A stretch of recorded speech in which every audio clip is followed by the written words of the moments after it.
To Be Blunt podcast. Y'all know that I love having marketing and business conversations rooted in transparency. So that's what we're going to be having today is a great conversation. I have Lulu from On the Revel with me today. And whether you're watching the video on YouTube or you're tuning in via audio, thank you for your listenership, your viewership. It wouldn't be possible to put this show on without your support. And so with that said, Lulu, I am so excited to have you on the show. Your brand is based in New York City. You have a background in media. You sit on the Cannabis Media Council. There's so many things that we're going to discuss today, but I'd love to hear from your words, who you are and how you got into the industry. So Shayda, very honored to be on your podcast. I love the fact it's called To Be Blunt. You have a 16-year resident of New York on the show right now, so we're definitely going to be blunt and to the point. My background with cannabis actually started when I landed in the United States. So I'm actually a first generation immigrant from Northern China. We ended up in Eugene, Oregon. And the people that took care of us, that, taught my parents English, that babysat me, that just, helped us acclimate, were actually cannabis cultivators. So legacy growers. I was raised by them. It was also a time where I don't know if you've been to Oregon. Eugene, it's his own little, hippie uh, utopia. So there's a lot of people coming back from the ashrams in India or yoga. So, I was kind of raised by cannabis cultivators, probably a couple of folks that were, at the beginning of, doing some amazing yoga things, energy healers, crystal healers. And so it was a very interesting way to grow up. A lot of the things that I ran away from as soon as I turned 18 is now very much coming into the mainstream. So the prodigal daughter returned back into the regulated cannabis scene in Washington State in 2015 with a group called Root Sciences. So they are a extraction, post-processing, and processing experts with machine. So I got to go with them to different markets as they were doing installs and really get to see what was happening in different markets. So that was an amazing learning opportunity. As I was doing that, I realized, there wasn't a lot of people of color that were, showcased or highlighted in conferences or in any type of like write-ups.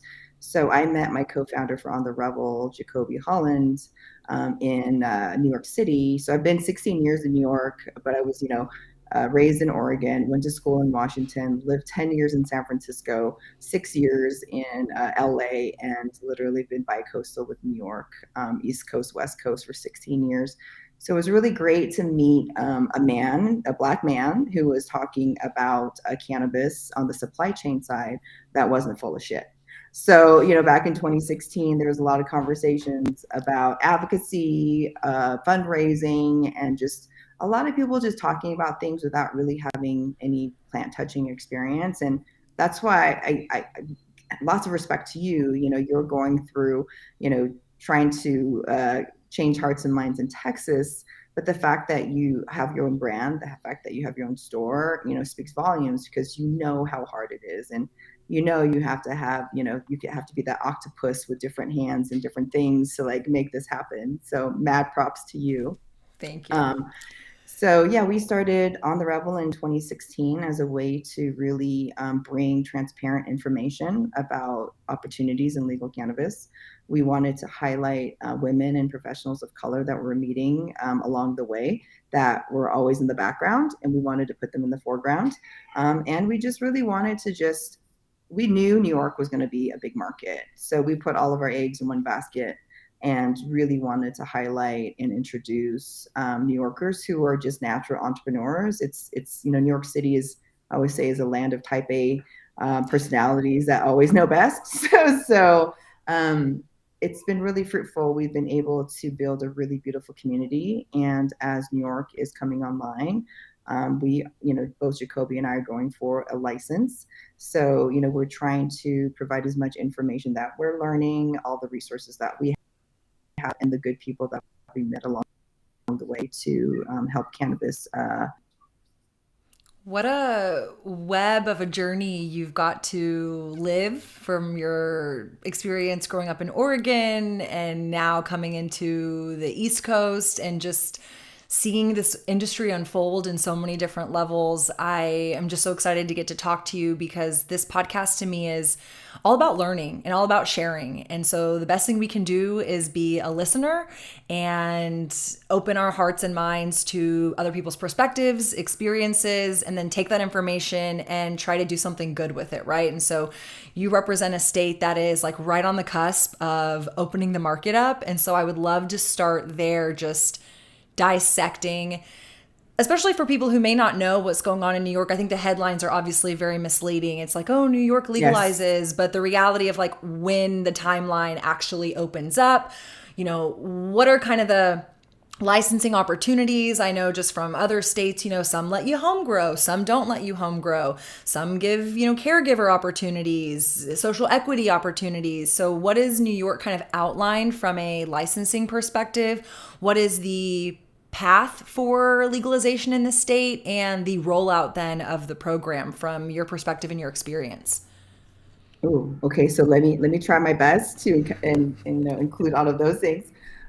It was really interesting. Was at Hall of Flowers last week, and even with people in the industry in California, there were so many rumors and kind of untruths flying around. So let me just set the record straight.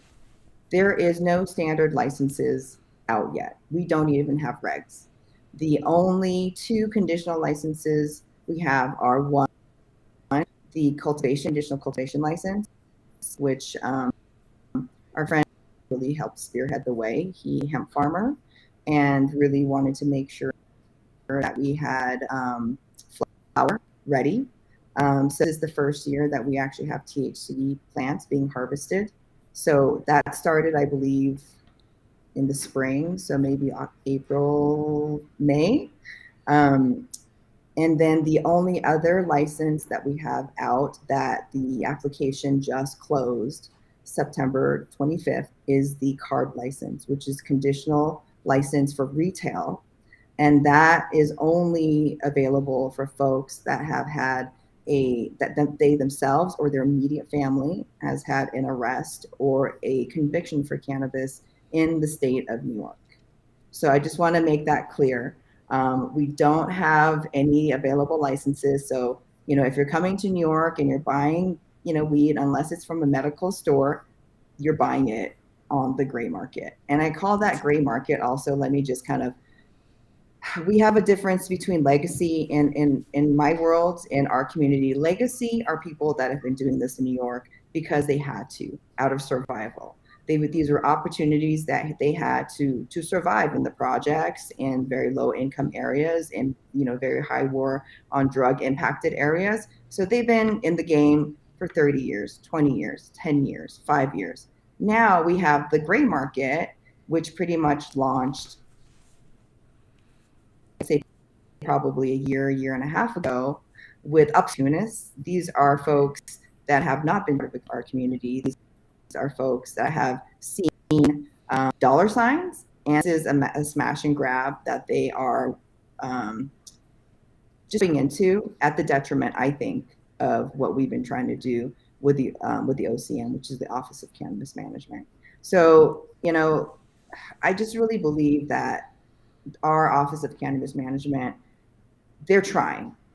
People are complaining that it's it's taking too long. Like, I agree, timeline is important, but also consideration and thoughtfulness and trying to be as impactful takes time. So I do have faith in our Office of Cannabis Management and the folks that are part of it, but it is New York. It's a very large state in terms of population. I think it's still the center of the world in terms of culture. So it's going to take time. So regulations may come out at the end of the year, may come out at the beginning of the year. So we're just waiting and prepping and making sure that we have a good application writer, making sure that we have great lawyers, making sure that the real estate looks good, and we have a friendly owner of real estate that wants to work with us. And also trying to think outside of the box with New York, because how are we going to compete with all of these, gray market dispensaries that are already there? So again, I do have faith that there's going to be some amazing brands, amazing stores, amazing experiences, amazing products that come out of New York. We're just waiting. You have a very real perspective, which I resonate with because it's rooted in reality. And it's not that, oh, the regulators are bad or our program is, slow or taking too long or this, that, and the other. It's just like this is the reality. And like you said, it's a big state. There's a lot of considerations. And I think New York is probably in a position on both sides, right? Of trying to push towards getting it going so people can operate and hopefully they can clean up some of the gray area that is operating. But also, I'm sure looking at states like California, which you have experience coming from as well, there's a lot of things that are going wrong in the California cannabis market. As successful as, the perception of grandeur is, there's regulations and policies that are not helpful to the longevity and the success. And so I think it's an interesting position that New York is sitting in. And I think most people, probably with the, to the negative effect of social media has painted almost a weed is legal in New York now. You can go to bodegas. The bodegas are selling cannabis and people are looking the other way. I shouldn't say people, the lawmakers are looking the other way. They're not enforcing it. I'm curious to hear kind of your perspective. And I did appreciate your discernment between the legacy and the gray and more of the opportunist, because I do think people kind of lump it all in together and they don't really understand who's operating what. And that was just even helpful for me to clarify and kind of like reframe it and understand like the people who have been operating is different than the people who are being opportunists with things. But with that said, seeing how rampant is maybe the word I'll use, it has Yes. become in New York. I mean, I saw a recent article, obviously most people have heard about it, where those weed, mobiles were getting kicked out of Times Square. People are like, oh, look, New York's like finally coming after these operators. And my takeaway was it wasn't actually the illegal nature of it. It was something else due to just like their permitting for like having their moving vehicle on the street. Right. And so I just love some clarification from you and kind of like, what is the state doing to address this gray market in lieu of people who are operators like yourself? I'm sure all the people who you invite and create content and create events and create community with, like there's good actors who are waiting for licensing to open up. They want to take the right step. And then here's all these, shlomos who are just firing off whatever they can. And it's just crazy. I see products with California labels on them being sold at Oh yeah. legitimate, businesses. And so again, just from your perspective, kind of like zooming in on that gray market, what's being done about it? How are these people getting away with this? And how does that affect a good operator like yourself trying to do it the right way? So I think, and this again, this is my personal opinion, right? So we have a new governor, we have a new mayor. And with that comes a new chief of police or commissioner. We've got a lot of new people in the space in New York. So I think a lot of it is just wait and see. I think New York has always been entrepreneurship, right? So for me, the biggest issue I think I have with all of this is just safety, right? Like, how it is in Texas. You are trying to change hearts and minds. You're trying to educate people. And now, when we have all this product that we don't know has been tested, in most cases, these are products that probably failed testing in other markets that fell out of the seed to sale program and into our market. Like that happens. So for me, and especially coming from the extraction side of the house, you never know what those products have been extracted with. So for me, like that's very important. My group was very much into extracting with the benzos. So not the benzos, the butane and hexane, not butane and oh my gosh, can we roll that part out? Yes. Like it's not the benzos. Hold on one second. Yeah, look it up. Get Yeah, yeah, yeah, it. yeah. I'm the same way though. I'm like, oh, I should know the word to this, but it's spacing me. We'll blame it on Hydrocarbons. the Oh, live. yeah, yeah. Let's go back. Yeah. Um, So, the group that I worked with very much, extracted with hydrocarbons. So, so that's butane and things like that. So if you're not doing it correctly, it's not the best thing to be, smoking. So for me, a lot of it is, when products are getting into the hands of consumers and potentially kids, there needs to be a little bit of real regulation around safety and what is being consumed. So my biggest concern is just with safety and education as these products are coming on.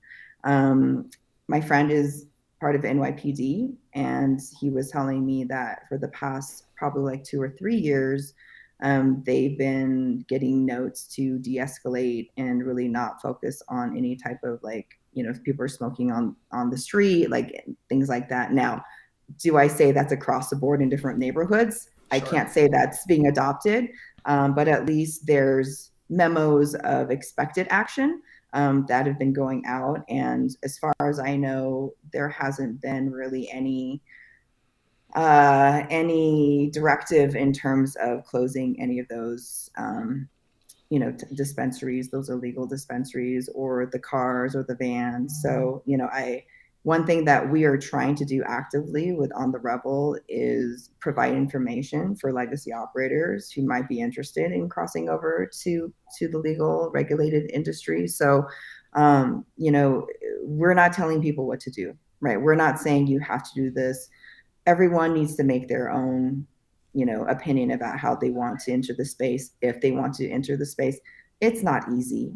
A lot of people, I had a conversation with someone who was like, oh yeah, I really want to open up a store. I was very successful and exited this type of health clinic, and I expect to like exit within 2 years. And I was like, let me just kill that dream right now and let you know, like, cannabis is a long play.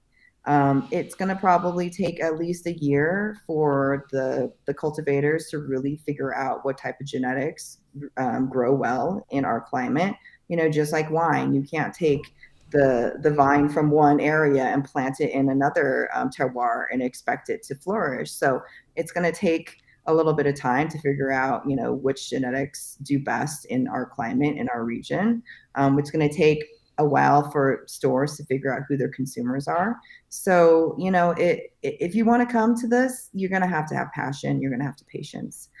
So just setting expectations out there, I'm probably like the killer of dreams right now, but it's not easy. The only advice I have is surround yourself with good people who are able to be honest with you through good times, through bad times. All information is important.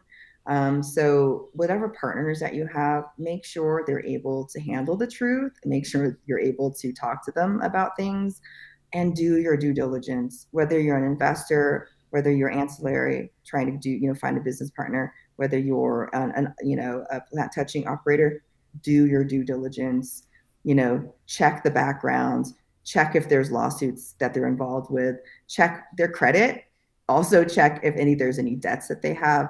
Like, make sure to do that. I see so many times people get so excited, they meet someone. I'm only saying these things because I've been royally fucked so many times and lost money with partners. None of the ones that I'm working with currently, but I was wowed by someone's resume. I was wowed by how senior they were with many things. This is not a place for someone to come in and supervise, right? Like, we're in, I'd say, toddler. Our industry is a toddler. 100%. You need to have active aunties and uncles who are trying to, help that toddler, grow that toddler, make sure the toddler doesn't kill itself. You need these guardrails in place. It is not a teenager where you can let them, take car out yet. It's not a teenager where you can trust them to be at home. Like, you cannot have inactive people partnering with you to sit there, because this is a roll up your sleeves, get things done. Ups and downs roller coaster ride. And if anyone is telling you anything else, they are blowing smoke up your ass.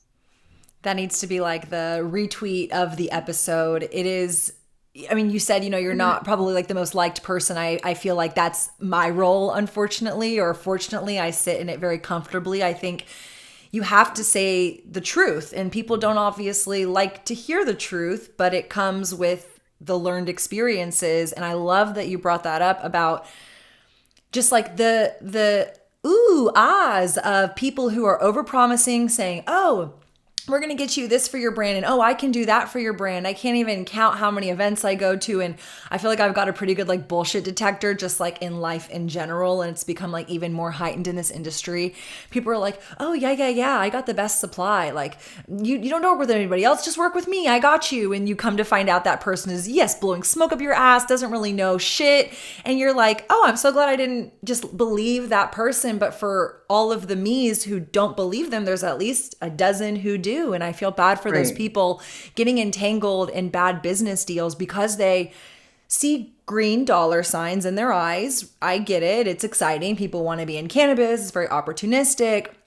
But I think you mentioned something else that really weighs on my heart a lot, which is the consumer safety aspect of it. And when you are existing in these unregulated scenarios, very similar to New York is, yes, Texas, like we see people who are selling products. I have best friends, girlfriends who, I was just telling someone this story last night. I was like, my friend, one of my dearest friends to this day, actually not to this day, I should say up until recently, she's been buying off the street. And I'm like, dude, I know where you can get better quality stuff. I can show you how to make your own. Like, don't buy edibles Right. from the streets. And she's showing me the packaging, and they've got California logos on them and labels. And that's an interesting point you brought up about maybe those products are the rejects of their state, which is why they're somehow ending up in this illicit market.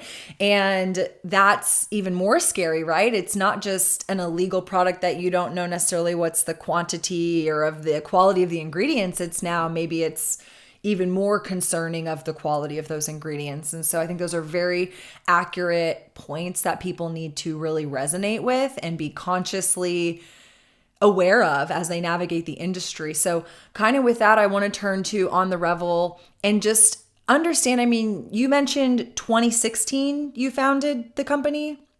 So, Yep. obviously, cannabis was not, I don't know what medical, like how long medical's been around in New York necessarily, but like 2016, we're in 2022, New York, what, it was 2020, 2021, New York legalized on paper. So on paper, we legalized last year, I believe. Don't get me. I know we're No, both like, we should know, but I don't know. but I feel like COVID changed dates, so It did, years. I'm 100%. You confused. get a I'm pass. confused. But with So I that, believe. it's just Oh no. 2016 to 2021, let's say. What had you been doing? What was On the Revel focusing on? And how has that changed and transitioned? And then kind of like a secondary point to that, you've already brought it up, but just from reading some of your literature and your positioning statements, it seems like you guys really want to empower the people who come from legacy, not to force them into the legal regulated side, but to kind of show them, hey, this is how you could do it. These are resources. This is a platform. This is a community to kind of work with. And so I'm just curious to understand the 2016 to present, kind of what was the goal? What was the purpose? How has that changed over the years? And how has that also helped influence the people that you're working with? Because like 2016, maybe people are like, no, I'm going to still do, the illicit side of things versus now there's like really the question of should I go legal or not? Yeah.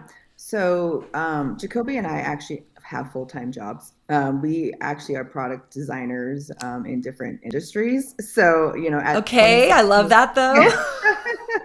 So On the Revel is actually a project, our passion project. It's something that we really believed in because so Jacoby comes from the Colorado market. He came from Mindful, which is one of the first vertically integrated operators in Colorado. So when we met, we had both actually had plant touching experience from the supply chain side. And we just kept on hearing like all this bullshit from people talking about their expertise or, this about cultivation, that about extraction. And it was the first time, like I said, that I actually met someone of color because back then, I mean, it's still predominantly very white in cannabis, but back then it was like finding Jacoby was like literally finding a needle in a haystack in a lot of ways. So, um, also back then, a lot of information was kind of kept close to people's chest. Like uh, trying to learn, trying to access, it was very difficult.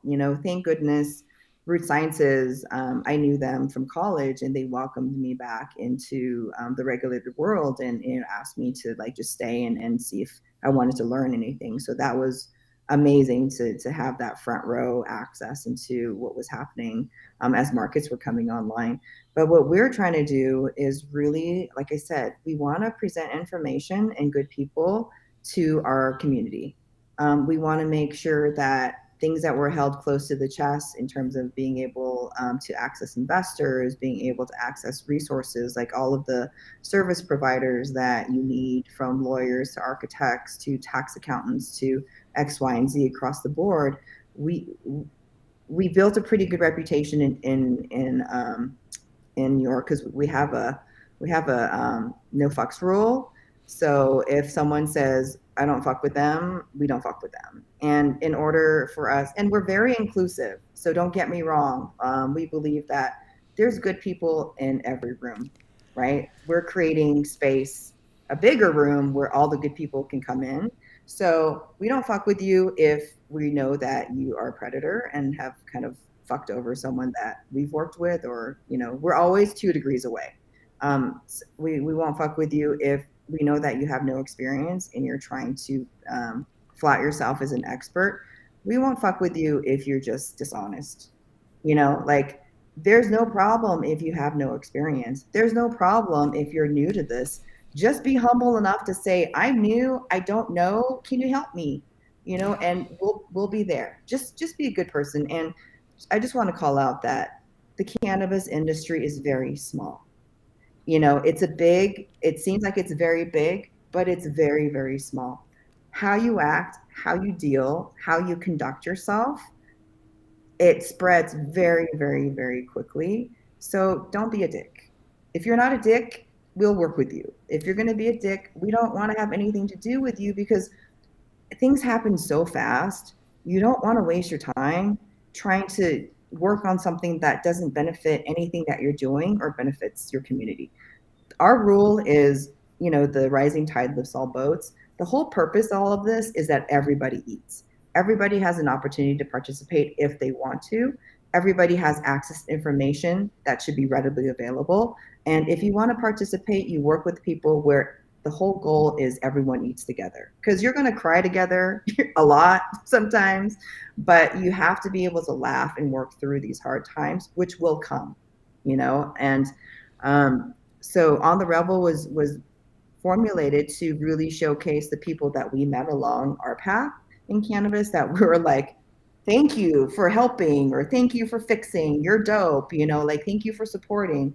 And that's how it always is. You lift the people and elevate the people that have helped you.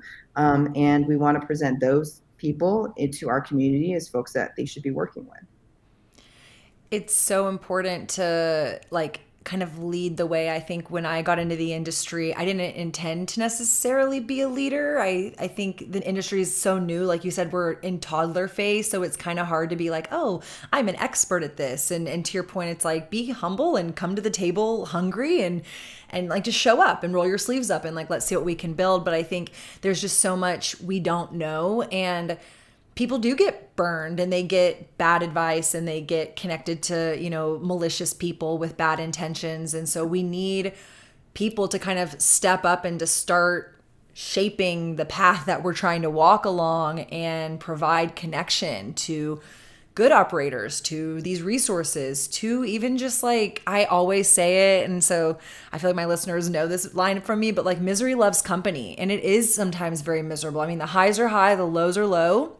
And you need to have people that you can kind of be real with. And I think that is unfortunately sometimes missing, especially in some of these newer emerging markets. I mean, I know in Austin, no, we don't have full like marijuana legalization, but just the hemp side of the industry. I mean, those first years, it was a little bit like everybody for themselves. Like nobody really communicated. Nobody, sat down and had conversations together. And over the past 4 years, that certainly evolved. And you can start to see very similarly to what you're describing, there's people that you're like, oh, you've burned my friends. Like, I'm not going to do business with you. Maybe I'm not going to be an asshole to you. I'm not going to go out of my way, though, to invite you to events or to sit by you if I see you at a conference, And so it's not rude or negative. It's just the reality. And the industry is just so new. Like, how do you handle when there are sometimes these, bad operators in lieu of not having actual regulation? Like, it's crazy. Obviously, New York, they're kind of like, I don't know how to handle all these operators that are doing the gray zone stuff. And I'm sure the people who have good intention are like,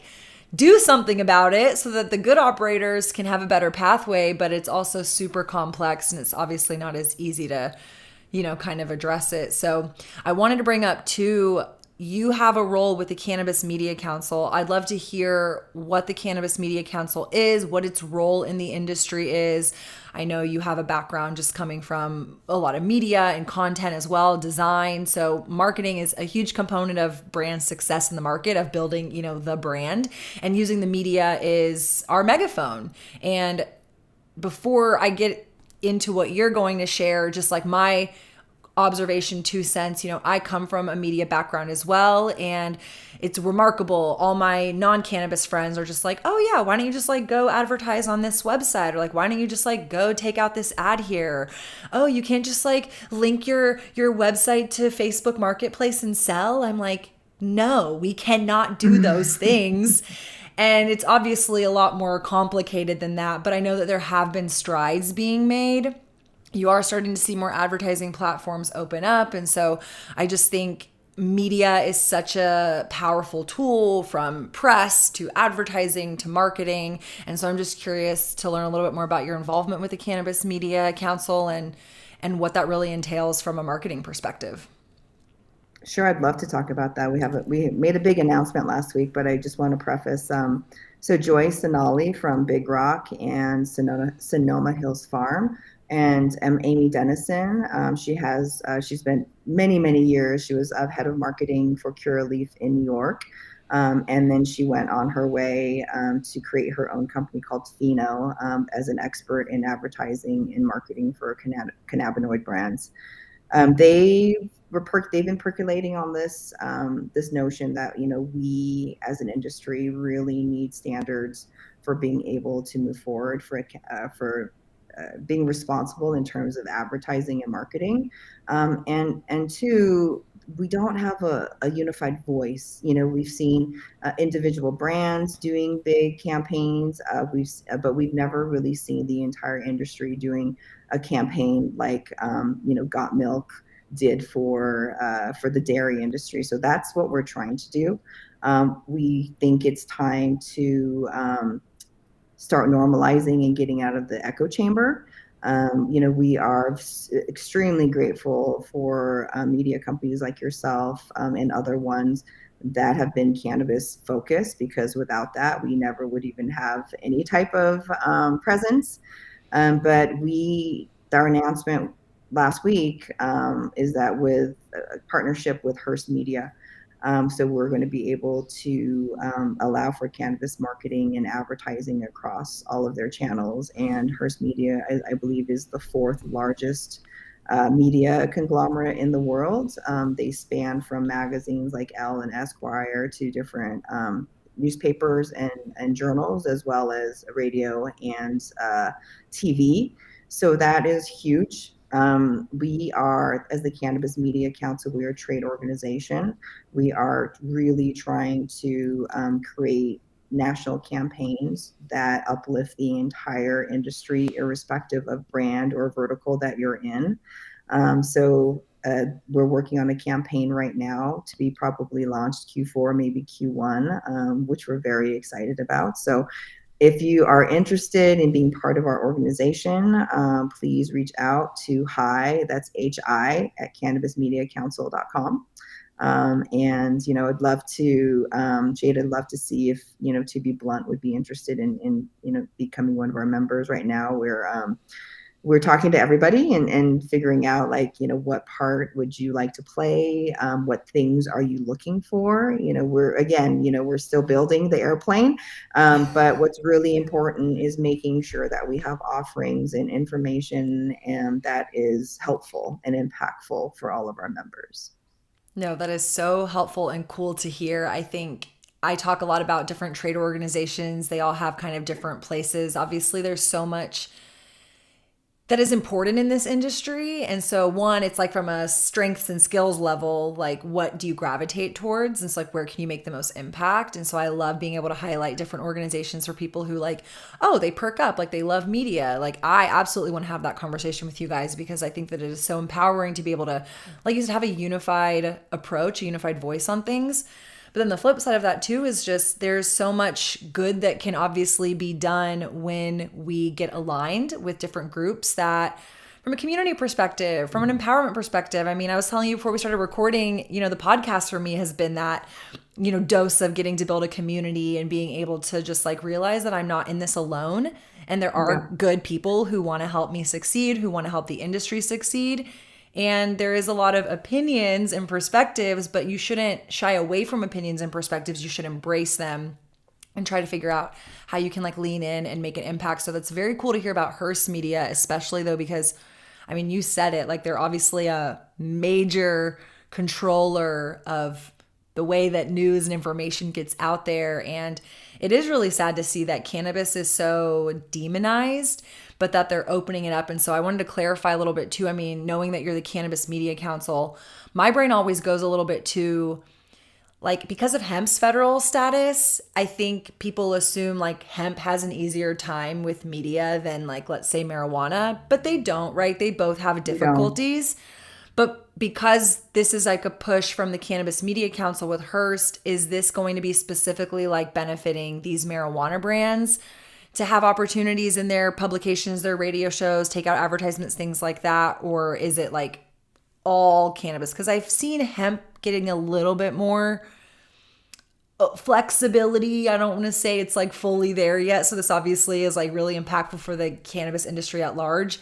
But really looking at the marijuana industry where you're even more regulated, I feel sometimes of like what platforms you can use and what you can say. And so I'm just curious, like are there parameters? Are they like you can say this, but you can't say that? Or is it kind So of we're learning, right? So we're creating our own campaign to launch. So we know with that, we're very data centric. We'll be, creating some type of debrief or some type of report or some type of standards for our industry, brands and ancillary.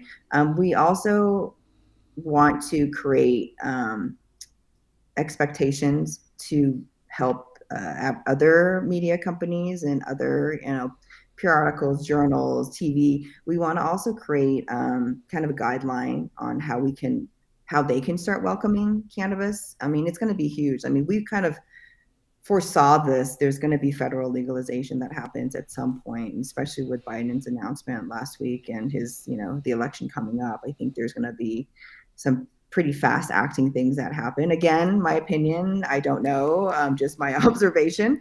But I think we want to be that organization that kind of helps with communicating between all the worlds. I'm actually, haven't done that much in media. We do have a lot of content for on the past 6 years, but my background is in user experience design and research. Always trying to release something, learn from it, get better, release something new, make it better. So with the campaign that we're launching, we're following some of the same methodologies. Is let's do this, see what happens, learn from it, provide information, provide access, make it better, try to push for more things. But right now, our campaign, Allison Disney from Receptor Brands and her team have created a really amazing campaign that we're really excited to activate. So also if folks are interested, we are taking donations, which are tax deductible. 100% of all of these donations are going towards making this campaign happen. So we're pretty excited. All of this again, like another labor of love.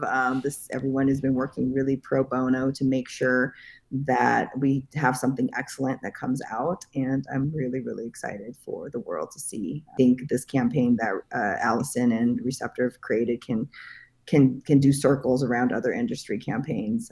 So we're super stoked to release this.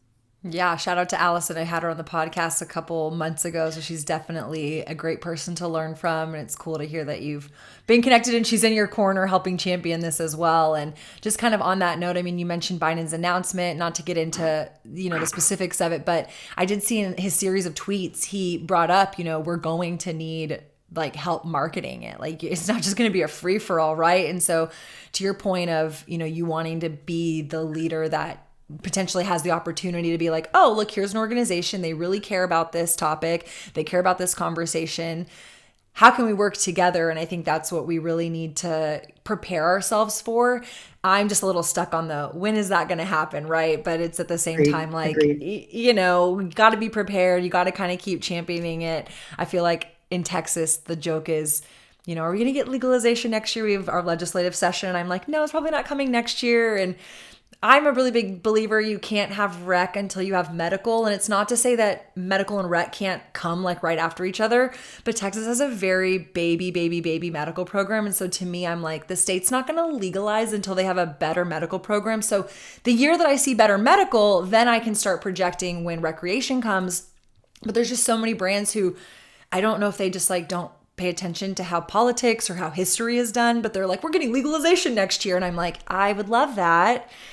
It's probably not happening, but we'll see what happens when we get there. So it's a little bit, you kind of got to hang on, even to your point earlier, just like being in the industry in general, you have to be somebody who is like ready to hang on. And so we're all just hanging on, trying to step up and make an impact where we can. And so I think it's really cool to hear about the campaign. I can't wait to see the campaign, especially if it's like a, got milk kind of like esque focus. I don't know if it's going to end up on, Wheaties boxes or milk cartons or things like that. What's like the equivalent today in like 2022, but I'm sure it's going to be very impactful and very powerful and just like continuing to champion that voice because when you look at the data, it's remarkable. Like obviously the majority of Americans, whether they consume or not, like they want access to it. So it's like, let us have it. But then I Yeah, understand the government wants to. I think I saw a infographic that there's only 7 states now left that don't have a medical or recreational uh, program. So I was like, wow, that happened real fast. So I think, yeah, we'll see what happens. It's kind of like a waiting game, and you just have to be nimble and patient. It's like Yeah. hurry up and wait. And and we'll see what happens, and we'll hopefully be responsive and not Yeah. reactive. And so yeah, I'm looking forward to New York and federal, and hopefully some good things will happen out of both. I'm right there with you. To kind of like lead into that on New York, I know you mentioned in the beginning that you're beginning or you're in the midst, I'm sure, of the application process. You talked about the type of licensing that's available.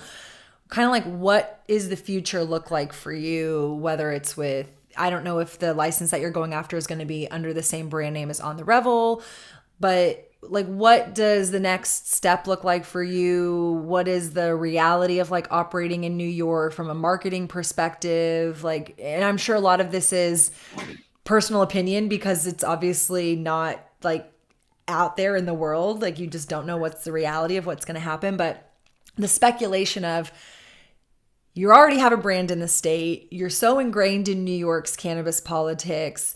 You also have this background coming from a media perspective, a design UX experience perspective as well. So understanding like what consumers want to engage with.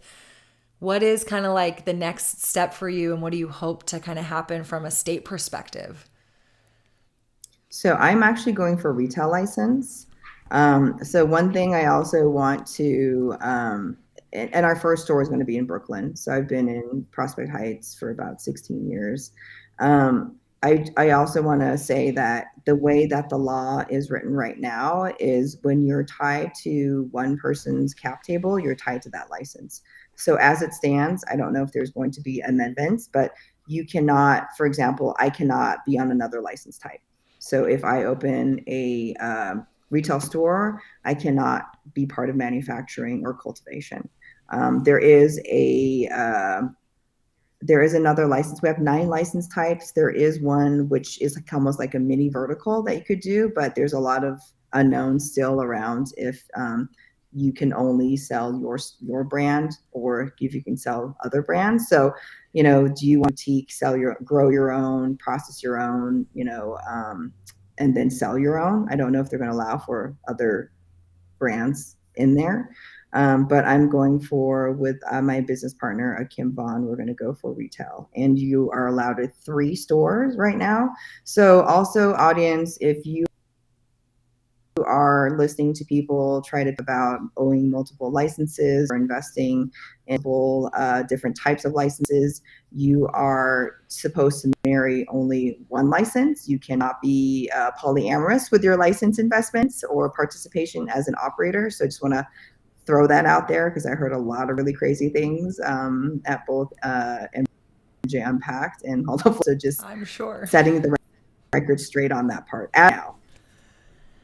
No, that's helpful to understand. And that's the kind of information that I find so valuable and helpful. And so thank you for sharing it, because it is just, people just don't know. I mean, obviously people don't know in other markets looking at your market. I'm sure people in your own state don't know, which is where On the Revel provides so much value of like, this is how it's going. It could change tomorrow, yes, but today this is what the reality of the situation is. And so that's crazy to me, because just, yeah, like some states obviously instigate vertical integration. It sounds like New York is kind of like, no, we don't want vertical integration, which maybe can benefit the small operators more because they can't grow without partnering with someone else. So I think there's going to have to be some creativity there, but I'm excited to continue to champion what you guys are doing and stay a fan and just see what continues to unfold in New York. So I really appreciate you sharing everything with us today on the podcast. Well, thank you, Shayda, for having your podcast. I know, Texas is hard to move, and mad respect for you for leading the charge to make sure that Texas comes online, gracefully and intentionally as much as possible. Thank you. So appreciate you and learn how I can support you and what you're trying to do. Thank you so much. I really appreciate that. And I can't wait for everybody to tune into this episode and to learn from all the insight that you shared. And definitely make sure to check out On the Revel. They do have a lot of really amazing content that is super relevant to absorb whether you're in New York or not. So thanks for tuning in to another episode of the To Be Blunt podcast.